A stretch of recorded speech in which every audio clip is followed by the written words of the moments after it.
today, hopefully we're going to put the fun in functions. Yeah, I know that's bad, but that's all I got right there. So introducing functions today, they are on the XY plane. It deals a lot with X and Y values. It's just going to look a little different. Before we get to functions, we needed to discuss something called relations. Okay, a relation is just simply a set of ordered pairs. So it could be something like -5, +3. It could just be X and Y. It could be 7, 10. I'm going to just make up anything. I'm gonna do this though to kind of show something. And then it can be -5, +1. And so there's not really any rule that says how you're getting from the X to the Y. So what we're going to do is we're going to put this down here on this mapping diagram at the bottom. Okay, now first of all, everything I put in this first bubble right here is going to be my domain. And everything I put in my second bubble is going to be my range. And my domain is simply exists of all my X values. So it'd be like the -5, the 7, the X, I have a -5. I don't know, I'll just make up something else there, like 1. It doesn't really matter.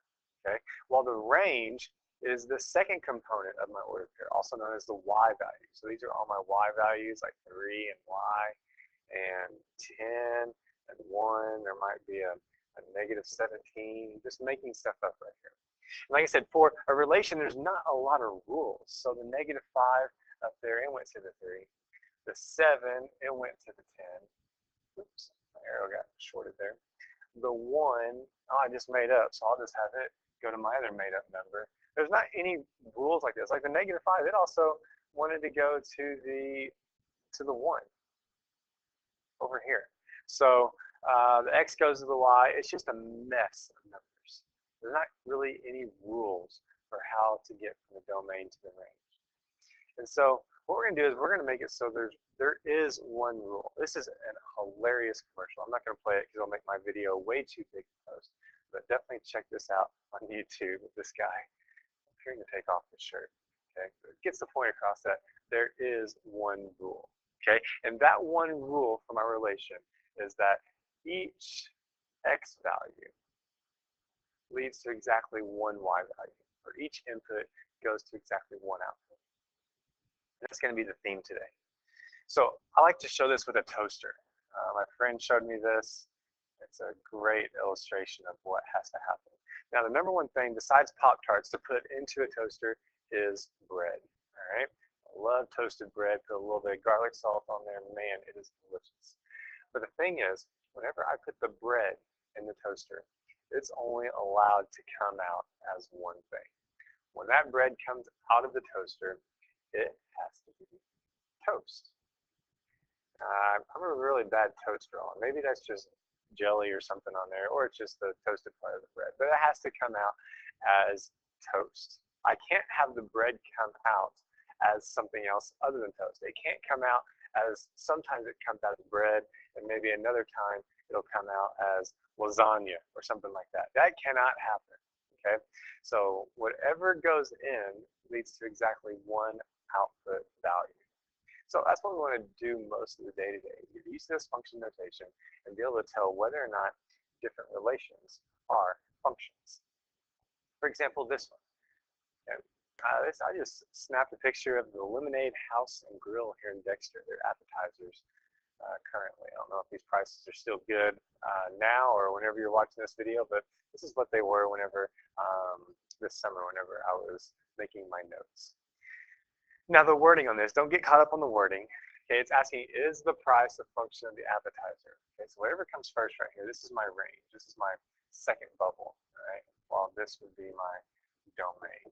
So it's asking, does each appetizer on part A right here, does each appetizer map to exactly one price? Well, I'm looking at it, I have all these different appetizers.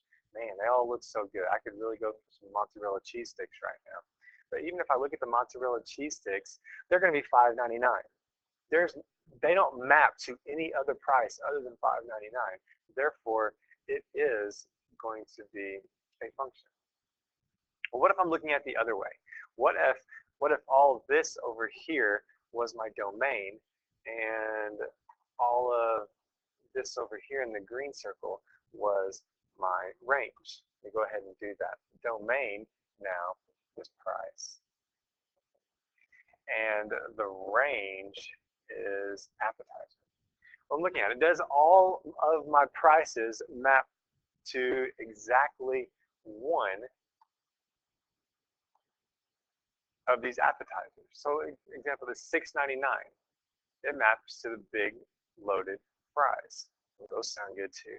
But also, if I look down here, $6.99 also maps to this. That is a no-go. You are not allowed to have the same number over here go to two different appetizers. So this one would be a no. I'm going to try to use the same wording on this. You can go ahead and try this one on your own. Hit pause on the video. Then, just like usual, we'll come back and see if we map up.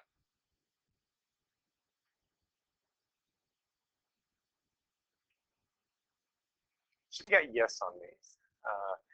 I really feel as if I would have went further down on this list of the top 5 mathematicians of all time. Maybe I would have been number 6 or 7, Kurt Lovelady up there, but it's hard to compete with these guys and what they came up with math. So maybe next time, all right? Maybe next time. So let's try this just strictly with numbers and x, y points like we've been working with. Now remember my rule. Each input has to go to one output. So let's just go through these tables one by one and figure out which ones work. Each input has to go to one output. So if I'm looking at all these inputs, I notice that they're all different. And so like the -1 goes to 5. There's no, the -1 doesn't go to any other number. And if I look down this input list, it's follows suit for all these numbers. The 2 goes to the 7, and that's it. 2 doesn't go to any other number. So I'm good on this. Even though I have the 1 going to the 4 and the 3 going to 4, that's perfectly legal since the 1 isn't going to something else other than 4. It's going to the 4 and nothing else. So it can be kind of tricky on that. So on this one over here, on the upper right here, looking at it, I'm just kind of scrolling through my input values. I'm making sure each input maps to exactly one output. Ooh, first thing I notice on this is that it's got a couple 4s on there. So what happens is the 4 is mapping to the 7 and the 4 is going to the 14. That is a no-go. Let's go back to our toaster. That's like putting in bread and it coming out toast. And it's like putting in bread and it comes out as a loaded baked potato. Ooh, that sounds good as well right now. So that cannot happen. So this one would be a no. Okay. Looking down here at this last example down here, I don't see any of those x's mapping to 2 different y's. First of all my x's are different, so I didn't even get a chance to. So we'd be back to a yes on that. Okay. So some of these in your homework I want you to do. You probably see one on your homework quiz coming up soon. Now, whenever we're dealing with graphs with these, it gets a lot easier. Okay. A lot of people today have heard of the vertical line test. The vertical line test just simply says that if we can draw any vertical line that intersects a graph more than once, then the graph does not define a function. Because, and then I just restated my definition of function right here. Each output can only have one, has only one output for each input value. So every input has to go to 1. So let's make some up here. That always works well. Here's some that I've had good success with today. Maybe just a straight line right here. A straight line. Vertical line test says as long as I can draw a vertical line anywhere on this graph and it only intersects it once, I'm good. Well, yeah, that happens on this. Okay. Let's try another one. Let's try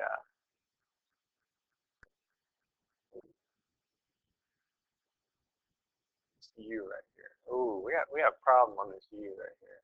There's several spots I can draw a vertical line and it intersects more than one time.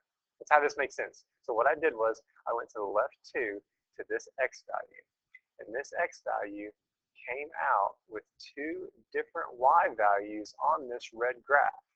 That's a no-go. The bread went in and came out as toast, and the bread went in and it came out as a ribeye steak. Ooh, that would be good as well.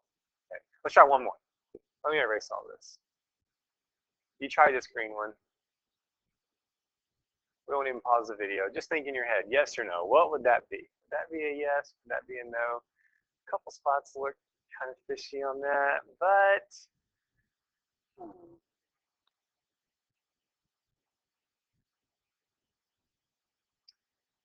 it works. It works. No matter where I draw a vertical line, it's only going to intersect it in at most one place. We're going to do a lot more with the part 2 of this video as with functions and function notation. That will be in tomorrow's video. But for today, I just want to get you used to seeing this f of x right here. And I am calling that f of x. It is y is a function of x, where x is going to be my input values. My input, it's my domain, it's all my x values, okay? Most of the time it's x. Whereas the y and the f of x all together here, either one rather, that's going to be my output. So we write them all concise and nice together right there, okay? So I got example 5 down here. It says a function. I'm going to switch my letters around so you can't just jack the answers off the top right here. N equals f of y. That's going to give the number of hairs on Mr. Lovelady's head, which is n. And then the y represents a given year. So if I was to say f of 2018 equals 81, I want to know what that represents. I want you to write a sentence as to what that would mean, okay, in context of this problem. Well, looking at this, this 2018 is in the same spot as this y, where the y, let's switch colors, I hate using green. The y is a year. So I could say something like, well, in 2018, oops, 2018, okay. Now what this is equal to, this 81 right here, that's my output. In 2018, that's telling me how many hairs are on my head. That's my n. So we could say Mr. Lovelady, it's currently 2018, so Mr. Lovelady has 81 hairs on his head. That'd be a great sentence to kind of summarize what that function notation means. We are back in the online book, so good luck. If you have questions, have them ready for me.